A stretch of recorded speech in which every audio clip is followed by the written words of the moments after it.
4 মাস গুনাহ করব না, সাধ্য অনুযায়ী ইচ্ছাকৃতভাবে। হ্যাঁ, ভুলে হয়ে গেল, তাহলে এটা তো আগেই ঘোষণা আছে, রুফিয়ান উম্মতি আল খাতা ওয়ান নিসিয়ান। আল্লাহর রসুল আগেই ব্যবস্থা করায় রাখছেন, আল্লাহর থেকে সিগনেচার করায় নিছেন। আমার উম্মত যদি ভুল করে তাহলে কি করবেন, ওটাও কি ধরবেন? তা আল্লাহ বলছে, বন্ধু আপনার উম্মত ভুল করলে মাফ করে দেব। ভুল করলে কি? হ্যাঁ, মাফ করে দেব। ভুল করলেও মাফ করে দিব, ভুলে করলেও মাফ করে দেব। একটা হলো ভুল করা, যেরকম করা দরকার ছিল ওরকম করে নাই, ভুল করছে। আর একটা হলো ভুলে করছে, দুটোটা মাফ করে দেব। এটা সিগনেচার করা আছে, মাফ করে দিন। হ্যাঁ, তারপরেও যদি তওবা করে নিজে অনুতপ্ত হয় তো এটা তো মাফ হয়েই আছে। তাহলে এই অনুতপ্তের কারণে বিরাট বড় একটা সওয়াবের ঘাটতি ধরায় দিন। 4 মাস আমাদের উচিত, 1 মাস তো চলে গেছে, সামনে আসতেছে রজব আসবে, কিন্তু 3 মাস কিন্তু জিকাদা রানিং চলতেছে। আমাদের উচিত গুনার ব্যাপারে লজ্জা করা। যদি গুনার ব্যাপারে লজ্জা করতে পারলেন তাহলে ইনশাআল্লাহ আশা করা যায় হিসাব কিতাবের সম্মুখীন হইতে হবে না, আল্লাহ লজ্জা করবে। এজন্য আল্লাহ নিজেই বলছেন, ইস্তাহি ইনদা মাসিয়াতি, গুনার ব্যাপারে আমাকে লজ্জা করো, আস্তাহি ইনদা আদাবি, শাস্তির ব্যাপারে আমিও লজ্জা করব, তোমাকে শাস্তি দিব না। এই জন্য বড় খেয়াল রাখা উচিত। যদি আমি চাই যে আমি হিসাবের সম্মুখীন হতে চাই না, সত্য আল্লাহর রসুল বড় আফসোসের সাথে বলছেন, আমার উম্মত যে হিসাব কিতাবের সম্মুখীন হবে বড় কঠিন হবে, কঠিন। আল্লাহর রসুলের চোখে পানি চলে আসছে, আমাদের চোখে আসুক আর না আসুক, বড় কঠিন হবে, কঠিন। এই জন্যই বড় দুঃখের সাথে বলছেন যে উম্মত হিসাব কিতাবের সম্মুখীন হতে চাও না, বরং সময়গুলাকে কাজে লাগায়া, যেমন জিকাদা এখন চলতেছে, এখন থেকে দেখেন মোটা মোটা গুনাহকে ছেড়ে দেন, লজ্জা করেন, গুনার থেকে বেঁচে থাকেন। কি হইল, 4 মাস টেলিভিশন না দেখলে কি হবে? দুনিয়া যদি কিয়ামত হয়ে যায় তো আপনার খবর টেলিভিশন দেখে জানার দরকার হবে না, বাতাসেই পেয়ে যাবেন আপনি। কি বাতাসেই খবর পেয়ে যাবেন না, যাবেন না? মোটা মোটা কোনো খবর যদি দুনিয়ার থাকে তাহলে আপনি বাতাসেই পেয়ে যাবেন। 4 মাস টেলিভিশনে চোখ বুলাইলেন না, টেলিভিশন চালাইলেন না, কি হয়ে যাবে? এমন ক্ষতি হয়ে যাবে। হ্যাঁ, আজে বাজে জিনিস দেখলেন না নেটে, ক্ষতি হয়ে যাবে? কিচ্ছু হবে না। এই কথা মনে করা যে 4 মাস আমি মোটা মোটা গুনার থেকে বাঁচতে চাই। 4 মাস পাবন্দির সাথে নামাজ পড়েন, জামাতের সাথে পড়েন। ও মেরে দোস্ত, কেমনে আপনার করে বুঝাবো? কোন উম্মতের জন্য সুযোগ ছিল কিনা আমি জানি না। এই উম্মত যদি কিছুও না জানে, নামাজের একটা সূরা না জানে, দুরুদ শরীফ না জানে, দোয়ায়ে কুনুত না জানে, আত্তাহিয়াত না জানে, শুধু ইমামের সাথে যদি উঠক বৈঠক করে, উঠক বৈঠক বুঝেন? কি উঠক বৈঠক বুঝেন? উঠ বস বুঝেন? উঠে আর বসে ইমাম যেমন করে অমন করে, তারপরে তো আল্লাহ বলতেছেন তোমার নামাজ কবুল। কেননা তোমার দায় দায়িত্ব আমি ইমামকে দিয়া দিছি। এই উম্মতের জন্য তো ইমাম এই জন্যই রাখছেন, নাহলে তো ইমামের দরকার ছিল না। টাকা দিয়ে ইমাম রাখবেন কেন? আবার আমার মতো কর্কশ ইমাম, আবার এত কথা শুনবেন কেন? দরকার তো ছিল না। এই জন্যই তো উম্মতকে ইমাম দিছেন, যে পুরা গাড়ি ইমাম চালায়া নিয়ে গন্তব্যে পৌঁছায় দিবে। পিছে আলারা কি জানে আর না জানে এটা বিষয় না, ইমামের উপরে দায় দায়িত্ব। আর সুযোগ কই পাবেন? কোন উম্মতকে তো এই সুযোগ দিছে বলে আমার মনে হয় না। কোন ১৬ লক্ষ উম্মতের ভিতরে কাউকে দেন নাই। খলিলের উম্মতকে দিছেন কিনা জানি না, কালিমুল্লাহর উম্মতকে দিছেন কিনা জানি না, রুহুল্লাহর উম্মতকে দিছেন কিনা জানি না, সফিউল্লাহর উম্মতকে দিছেন কিনা জানি না। উপাধি তো এক একটা বিরাট বিরাট দিছেন, কিন্তু উম্মতকে কিছু দিছেন কিনা জানি না। কিন্তু মনে হয় সবই সর্বশেষ বিদায়, যে এরপরে তো আর কোনো উম্মত নাই, আমাদের নবীর পরে কোনো নবী নাই। এই জন্য মনে হয় সব উঠায়া আমাদেরকে গোসল করায়া দিছেন, সব আমাদেরকে দিয়া দিছেন, আর কিচ্ছু রাখেন না নিজের কাছে, সব আমাদেরকে দিয়া দিছেন। এই জন্য মেরে দোস্ত, এই সময়গুলোর মূল্যায়ন করেন। 3টা মাস গুনার ব্যাপারে লজ্জা করেন, যেন গুনাহ না হয়, নেকের যেন পাবন্দি হয়, কমসে কম 5 ওয়াক্ত জামাতের যেন পাবন্দি হয়। গড়ালাদেরকে বুঝান, ছেলে পেলেকে বুঝান যে বাবা এই কয়টা মাস আমরা গুনাহ করব না। আজকে কিন্তু আল্লাহ আমাদের উপরে বড় নারাজ, আর হওয়াই স্বাভাবিক, হওয়াই স্বাভাবিক, হওয়াই স্বাভাবিক। যাকে কর্মচারী ম্যানেজারকে যদি সর্ব ফ্যাসিলিটি দিয়া থাকে, গাড়ি দিছে, বাড়ি দিছে, হ্যাঁ, উঁচা মানের বেতন দিছে, তারপরও বইলা দিছে যখন কোনো কিছু প্রয়োজন হয় আমার কাছে বইলা নিয়ে নিও, ঠিক না? তারপরও যদি সে লুকায়া যাবে ঢুকায়, তারপরও যদি লুকায়া, কেমন হবে? কেমন হবে? আরে বলেন না, মনে হয় বোঝেন নাই। গাড়ি দিছে, বাড়ি দিছে, উঁচা মানের বেতন দিছে, আবার বইলা দিছে প্রয়োজন হইলে আমাকে বইলা নিও, যা লাগে তা নিও, ঠিক না? তারপরে যদি না বইলা চুপে যাবে ঢুকায়, বলেন আপনি কি করবেন?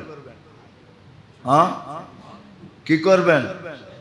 হ্যাঁ, আরে বলেন না কি করবেন? শুধু চাকরি যাবে? হ্যাঁ, ওর মতো কপাল পোড়া কেউ আছে নাকি? হ্যাঁ, সমাজ কি বলবে? বেটা তোর মতো কপাল পোড়া নাই কেউ, গাড়ি দিল, বাড়ি দিল, এত বড় বেতন দিল, আবার ডিগলার দিয়ে বইলা দিল যখন যা প্রয়োজন হবে আমাকে বইলা নিও। তারপরও তুই লুকায়া যাবে নিলি, তোর মতো নিমক হারাম। মনে হয় দুনিয়ার গিনিস বুকে ওর নামটা লেখা হবে যে তোর মতো এরকম অপদার্থ মনে হয় দুনিয়ায় কেউ নাই। ঠিক আপনিও ভাবেন, আমরাও তো আল্লাহর সামনে আমাদের চেয়ে অপদার্থ কেউ নাই। আজকে আল্লাহ নারাজ তো এই জন্যই যে তোমাদেরকে কিনা দিলাম, সবই তো দিয়ে দিলাম, কেননা তোমাদের পরে কেউ নাই, কার জন্য রাখবো? সবই তো তোমাদেরকে দিয়া দিলাম, তারপরও তোমরা লুকায় নাফর যাবে নাও। আজকে যে আল্লাহ নারাজ, প্রতিশোধ নিতেছেন না শুধু বন্ধুর কারণে, মুহাম্মাদুর রাসূলুল্লাহ সাল্লাল্লাহু আলাইহি ওয়াসাল্লামের কারণে। মুহাম্মাদুর রাসূলুল্লাহ সাল্লাল্লাহু আলাইহি সাল্লামের কারণে প্রতিশোধ দিতেছেন না, নাইলে তো সমূলে ধ্বংস করে দেওয়ার কথা ছিল। এই জন্য আমার কথা বোঝেন, নিজেও বাঁচেন, গরালাদেরকেও বাঁচান, পরিবেশকে বাঁচান। যে এই 4 মাস, এই 3টা মাস সামনে আসতেছে একসাথে, জিলকাদা চলতেছে, জিলহজ্জা, মুহররম, তারপরে গ্যাপ দিয়ে আসবে আবার রজব। গুনার ব্যাপারে আল্লাহকে লজ্জা করা, গুনার থেকে বাঁচা,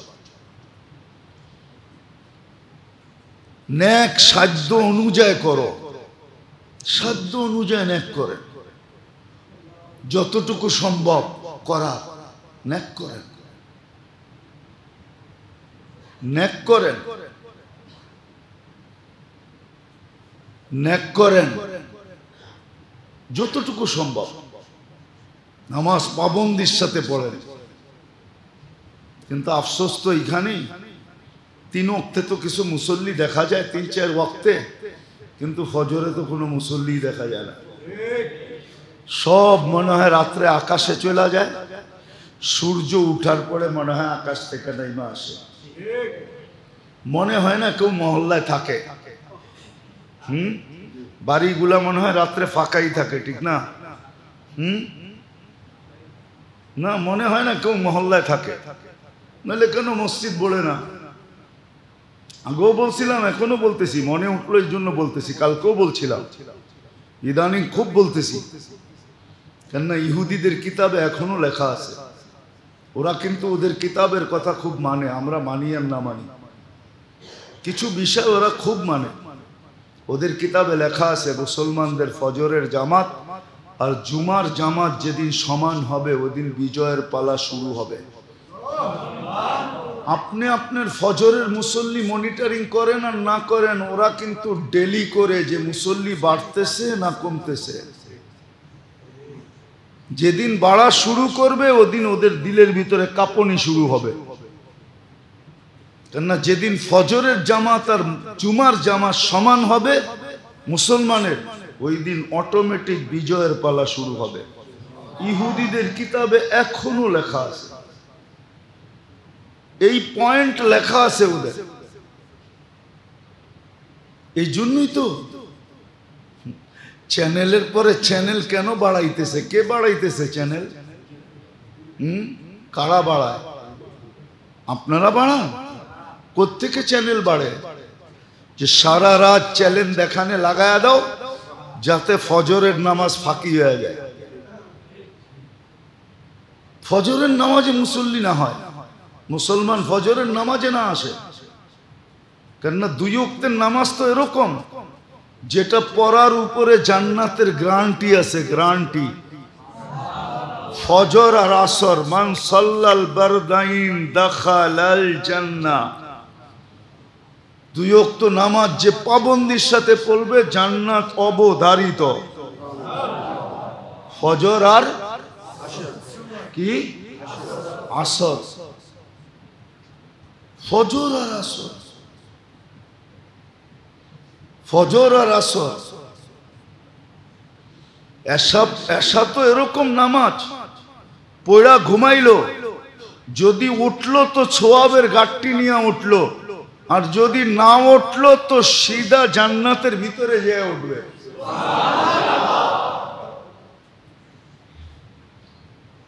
জান্নাতে যে ঘুম ভাঙবে, তো এরকম নামাজ। কিন্তু উম্মত তো মানতে চায় না। যাক, আমার যেটা বুঝানোর ছিল ওটা বুঝাইতেছি। খোদার ওয়াস্তে আল্লাহ বড় নারাজ হয়ে গেছে। আল্লাহ আমাদের উপরে বড় নামাজ, উম্মতের উপরে। এই জন্য এই 3 মাস জিলকাদা, জিলহজ্জা, মুহররম লেখা আছে। আমরা তো শিখি না।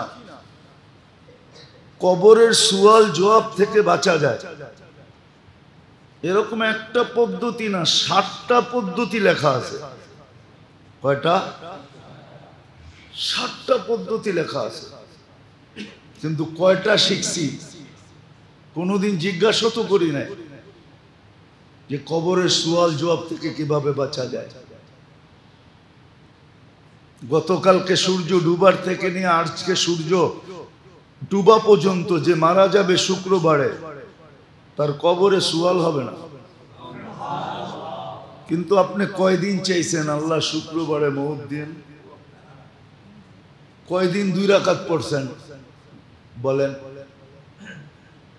আজকের থেকে নিয়ত করেন, ডেলি দোয়া করেন আল্লাহর কাছে যে আল্লাহ মওত শুক্রবারে দিন, শুক্রবারের বাহিরে দিন না। আর 56 প্রকার শাহাদত আছে এই উম্মতের জন্য। 56 প্রকার, 56 ভাবে মরলে, 56 ভাবের যে কোনো ভাবে মরলে এই উম্মতের নামে শাহাদত লেখা হবে। কয়টা? 56 কয়টা দেওয়া হয়? 50 আরো 6টা, ঠিক না? হ্যাঁ, একটা হইতো, 2টা হইতো, 3টা হইতো, 4টা হইতো, 5টা হইতো, তাইলে বসতাম, পাইলেও পাইতে পারি, না পাইলেও না পাইতে পারি। এইখানে তো প্রকারই 56টা। কয়টা? হাফ সেঞ্চুরিও না, হাফ সেঞ্চুরির উপরে। তাইলে তো প্রশ্ন উত্তরের সম্মুখীন না হওয়ারও সুযোগ আছে। আফসোস, কিন্তু কেউ তো শিখে না, কেউ তো জানে না, জানতেও চায় না। 56 ভাবে এই উম্মত শহীদ হবে, এই উম্মত শহীদ। আল্লাহ যেন এই উম্মতকে কাঠগোড়ায় দাড়ি করাইতে চান না। কেননা দাঁড় হইলেই তো বন্ধু হয়তো একটু চেহারা মলিন হবে, বন্ধুর চেহারা মলিন করতে চান না, হাস্য উজ্জ্বল রাখতে চান। কেননা আল্লাহ রঙ্গিকা লা ইউখজিকা ফি উম্মতি, আপনার উম্মতের ব্যাপারে আমি আপনাকে লজ্জিত করব না। আল্লাহ বন্ধুকে লজ্জিত করতে চান না, বন্ধুর চেহারায় বাজ দেখতে চান না, বন্ধুকে হাস্য উজ্জ্বল দেখতে চান। দুনিয়ায় যেমনই হয়ে গেছে হয়ে যাক, কিয়ামতের মাঠে যেন হয় না। এই জন্য আল্লাহ এক জাল বিছায়া দিছে। কথাগুলা বলার পিছনে একটা উদ্দেশ্য আছে, যাইতেছি আস্তে আস্তে ওই দিকে, একটু ভালো মতে বোঝা, কাজে লাগা, নাইলে এই জিনিসগুলোই কিন্তু দেখানো হবে যে তোমার জন্য এই সুযোগ ছিল, এই সুযোগ ছিল, এই সুযোগ ছিল, এই সুযোগ ছিল, একটাও তো তুমি কাজে লাগাইলে না।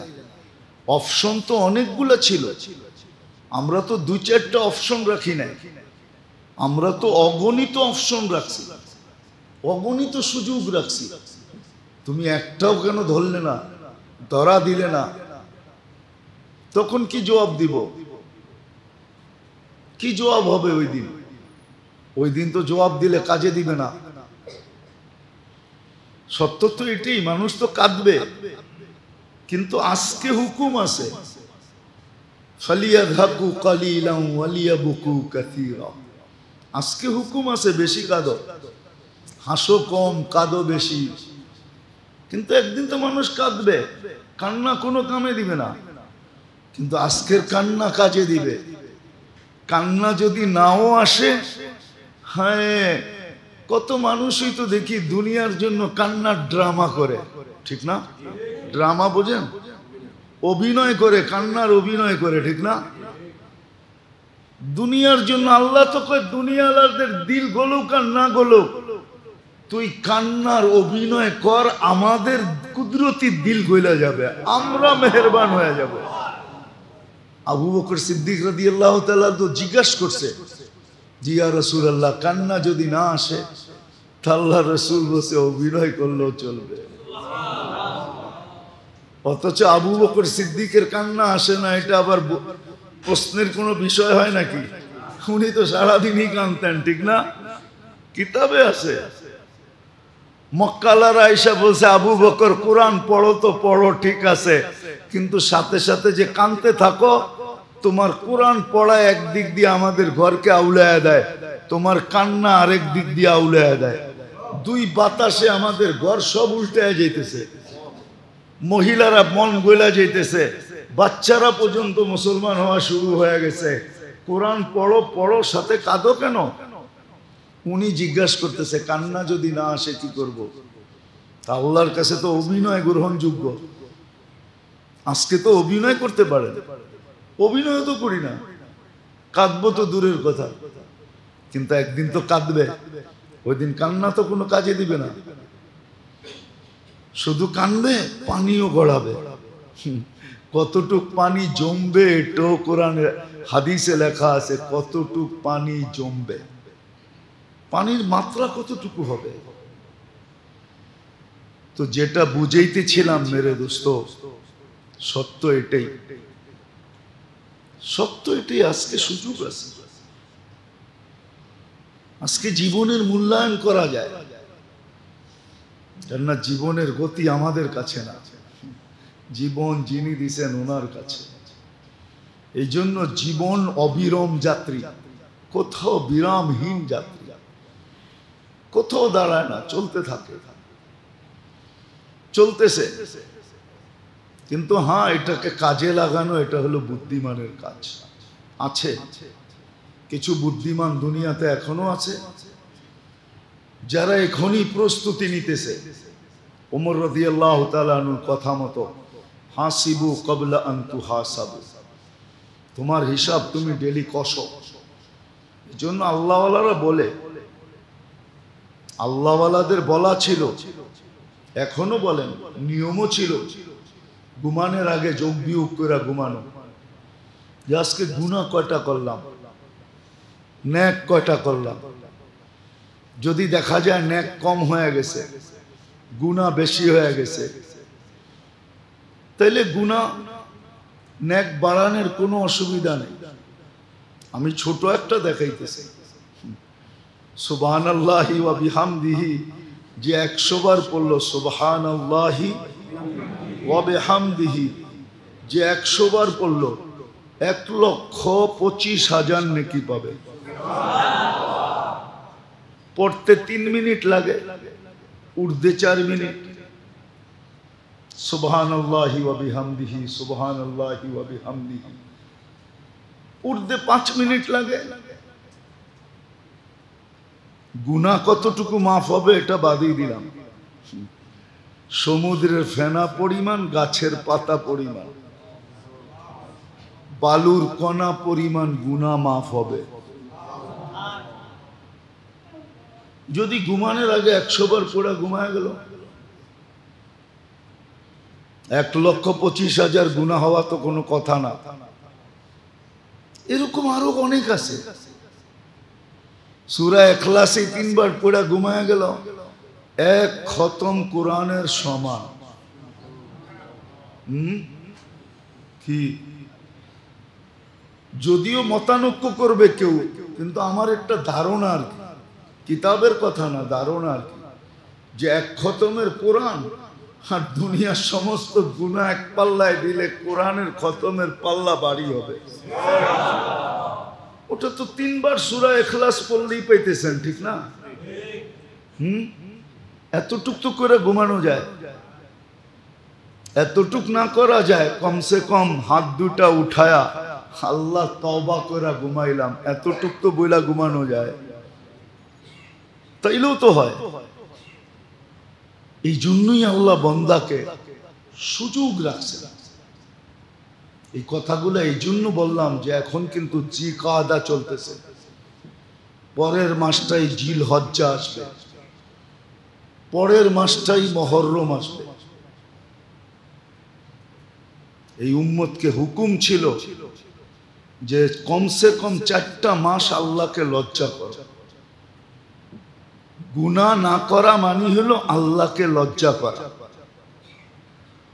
গুনাহ করা মানে হলো আল্লাহকে লজ্জা করলো না, লজ্জা পাইল না। দেখেন না, অনেক সময় দেখি আমরা, অনেক সময় দেখি আমরা 2 জুমা দেখা হবে, তারপরে আমি আল্লাহ নিয়ে গেলে হজে যাব 5 তারিখে, আবার 3 জুমা পরে বেঁচে আসলে দেখা হবে। এই জন্য খুব কাজে লাগানো চাই, গুনার থেকে বাঁচা চাই, যতটুক নেক পারি করা চাই। ইস্তেগফার করেন খুব, দোয়া করেন খুব, তসবিহ পড়েন খুব, 5 ওয়াক্ত নামাজ বাজামাত করি। করালাদেরকেও বলি, করালাদেরকেও বলি,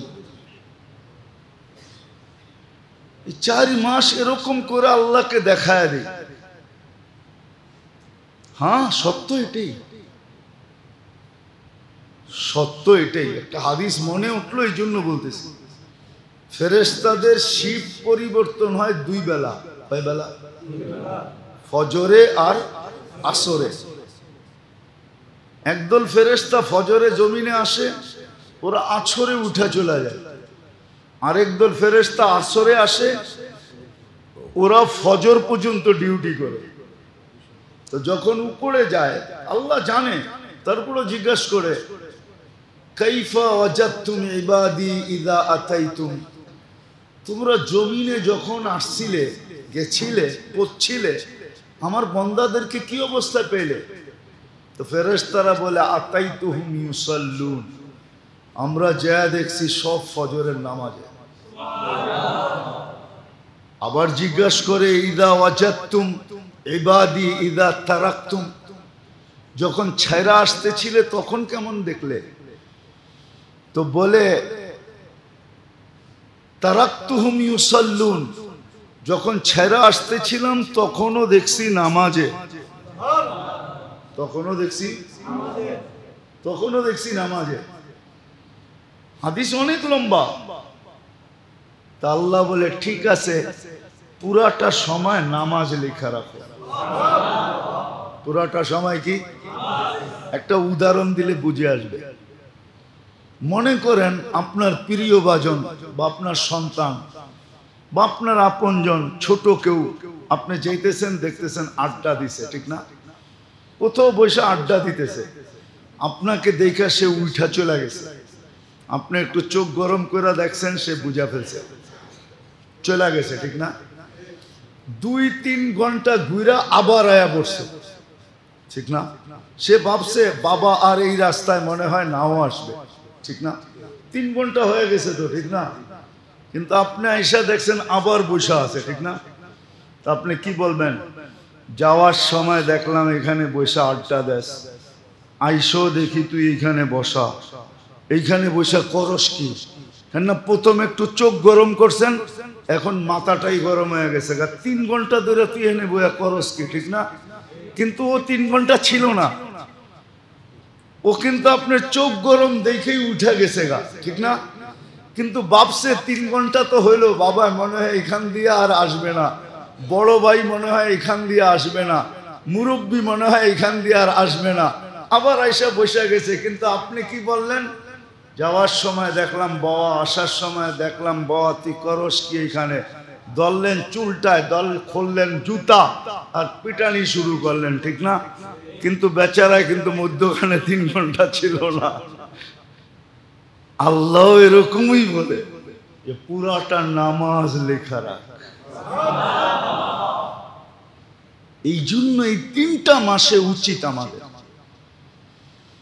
আল্লাহকে রাজি করার জন্য, খুশি করার জন্য গুনার ব্যাপারে খুব সতর্ক থাকা, গুনার ব্যাপারে খুব লজ্জা করা, সাধ্য অনুযায়ী আমল করা। আর জিলহজের 10 দিন, জিলহজের যেদিন থেকে শুরু হবে, জিলহজের চাঁদ যেদিন থেকে দেখা হবে, 1 তারিখ থেকে শুরু হবে, যেদিন থেকে, ওই 10 রাত্রকে কাজে লাগানো চাই। 10 রাত্র 10 লাইলাতুল কদরের সমান। 10 দিন প্রতিদিনের ইবাদত 1 বৎসরের ইবাদতের সমান। এই জন্য এটাকে খুব কাজে লাগানো চাই, খুব কাজে লাগানো চাই। আরাফার দিনের রোজা রাখা চাই 9 তারিখে, উচিত। ছোট ছোট কিছু করেন, সারা বৎসর পারি না, মাঝে মাঝে তো সুযোগ দিছেন আমাদেরকে, উম্মতকে কমসে কম এটা দেখানো উচিত। হ্যাঁ, দুনিয়ার ব্যাপারে যদি শোডাউন করতে পারেন তাহলে আল্লাহর সামনে শোডাউন করতে অসুবিধা কি? যদিও শব্দটা ভালো শোনা যায় না। সবাই মিলা যদি 10 তারিখ 10 দিন ইবাদতে লাগি, রাত্রগুলাকে ইবাদতে কাটাই, মসজিদে আসতে হবে না, ঘরে বসেই করেন। 10 রাত্র যেন কোনো মতে কাজে বেকার না কাটে, দিনগুলাতে ইবাদত করেন। বলে কাজ কাম করবো না, না করেন, এর ফাঁকে ফাঁকে করেন, তসবিহাত পড়তে থাকেন, দুরুদ পড়তে থাকেন, আল্লাহকে রাজি করেন, কাজে দিবে। আজকে আল্লাহ বড় নারাজ। অপেক্ষাপট দেখলে এটাই মনে হয় যে আল্লাহ উম্মতের উপরে বড় নারাজ। আল্লাহকে আমরা নারাজ করে ফেলছি, যার কারণে মুসলমান আজকে দুর্দশার শিকার, এই দুরবস্থার শিকার। আমি তো ডেলি বলি, আমি এই রমজানে 2 হেরেমে যতটুকু কাঁদতে দেখছি, আমার মনে হয় না 200 বছর পর্যন্ত, 100 বছর হেরেম এত কান্না দেখছে কিনা রমজানে। এই রমজানে যা কান্না মানুষ কাঁদছে, শুধু ফিলিস্তিনকে সামনে রেখা, দুনিয়ার অবস্থাকে সামনে রেখা, একদিকে ইমাম কাঁদতেছে, একদিকে মুসল্লিরা কাঁদতেছে। এরকম কান্না আমি কখনো হেরেমে দেখি নাই। এত কান্না, এরকম আওয়াজ, নারী পুরুষ নির্বিশেষে কাঁদতেছে, কিন্তু চোখের পানি কোথায় শুকায় গেল? কোনো ফলন তো দেখলাম না, এখন পর্যন্ত দেখা যাইতেছে না। এই জন্য আপনাদের পায়ে হাত রেখা বলি, সামনের 3টা মাস গুনার ব্যাপারে সতর্ক থাকে, আল্লাহকে লজ্জা করে আমল বাড়ায় দিই। জিলহজের 10 দিন খুব আমল করি, রাতগুলাতে আমলে কাটাই, দিনগুলাতে নেক করি, গুনার থেকে বেঁচে থাকি, আরাফার দিন রোজা রাখি, কোরবানি তো করবই, অনেকে খেয়াল রাখি, গরিবদের খেয়াল রাখেন, শুধু নিজের খেয়াল করেন না, গরিবদের খেয়াল করেন, গরিবদের খেয়াল রাখেন। আল্লাহ যাদেরকে বিত্ত দিছে, সম্পদ দিছে, আরে 1000 টাকা কেজি কেন? অনেক মানুষ এই মজলিসে, এই মসজিদে এখনো আছে, 2-4 হাজার টাকা কেজি হইলো আল্লাহ খাওয়ার তৌফিক দিছে। দিছে না? না দেয় নাই? দিছে। গরিবদের খেয়াল রাখেন, গরিবদের খেয়াল রাখেন। মানুষ তো এখন বড় লোকের ভালোবাসা কুড়ায়, ঠিক না? কি কি এটাই তো আমাদের স্বভাব, ঠিক না? কার ভালোবাসা কুড়ানো? বড় লোকের, বিত্তশালীদের, পদস্থদের ভালোবাসা কুড়ানোই এখন আমাদের কি। মুসা আলাইহিস সালাম জিজ্ঞাসা করছে, আল্লাহ আপনি যে আমাকে ভালোবাসেন বুঝবো কি কইরা? কয় গরিবরা যদি তোমাকে ভালোবাসে তাহলে বোঝো আমিও তোমাকে ভালোবাসি। ওইখানে তো বলে নাই বড় লোক ভালোবাসলে আমিও ভালোবাসবো। আল্লাহ তো উল্টাটা শুনায়া দিল। মুসা আলাইহিস সালাম, গরিবরা যদি তোমাকে ভালোবাসে তাহলে বোঝো আমি তোমাকে ভালোবাসি, আমার ভালোবাসা গরিবদের সাথে। এটাই নিদর্শন আমি যে তোমাকে ভালোবাসি, যদি গরিবরা তোমাকে ভালোবাসে। আর আমরা তো ভালোবাসা কুড়াইতে চাই কার? পাত্তিওয়ালাদের। পাত্তিওয়ালা, পাত্তি বোঝেন? মনে হয় বোঝেন না। পাত্তি বোঝেন তো? ডাকায়ারা বুঝবো, আপনারা কোত্থেকে বুঝবেন? আমরা তো ভালোবাসা কুড়াইতে চাই লাগত আলাদের। লাগত চিনেন? এটাও মনে হয় বোঝেন না, ঠিক না? না, না বুঝলেই চললো, অসুবিধা নেই। যাদের কাছে লাগত আছে, সম্পদের পাহাড় আছে, ওদের ভালোবাসা কুড়াইতে চাই। যদিও ডাকায়ারা কয় বিরানির ভিতরে ভালো না হইলে কয় লাগত ঠিক মতে দেয় নাই, মাল মশলা ঠিক মতে দেয় নাই। তা আমরা তো মাল মশলা আলাদের ভালোবাসা কুড়াইতে চাই, গরিবদের ভালোবাসা তো কুড়াইতে চাই না। আসলে তো হুকুম হলো গরিবদের ভালোবাসা কুড়াও, গরিবরা যদি তোমাকে ভালোবাসে তাহলে মনে করবে আল্লাহ তোমাকে ভালোবাসে। মুসা আলাইহিস সালাম জিজ্ঞাসা করছে আল্লাহ, উঠান কিতাব দেখেন। মুসা আলাইহিস সালাতু ওয়াস সালাম জিজ্ঞাসা করছেন, আপনি যে ভালোবাসেন প্রমাণ কি, কেমনে বুঝবো? মুসা, গরিবরা যদি তোমাকে ভালোবাসে তুমি বুঝা নাও আমিও তোমাকে ভালোবাসি। এই জন্য গরিবদের খেয়াল রাখেন, সদা সর্বদা রাখেন, সদা সর্বদা। উচিত তো ছিল, হয়তো বিত্তশালীরা মানবে না আমার কথা, উচিত ছিল প্রত্যেক আল্লাহ যাদেরকে তৌফিক দিছেন, ন্যূনতম তৌফিক দিছেন, তাদের উচিত 2, 4, 5 জন 10 জন গরিবকে নিজের সাথে সব সময় সংযুক্ত রাখা। এটা উচিত। 2, 4, 5 জন 10 জন গরিবকে সব সময় নিজের সাথে কি রাখা? সংযুক্ত রাখা। সংযুক্ত রাখা বলে এটা আবার কিভাবে করবে? একটা উদাহরণ দেই। 10 জন গরিবকেই বলেন, ধর তোর 5 লিটার তেল লাগে, তুই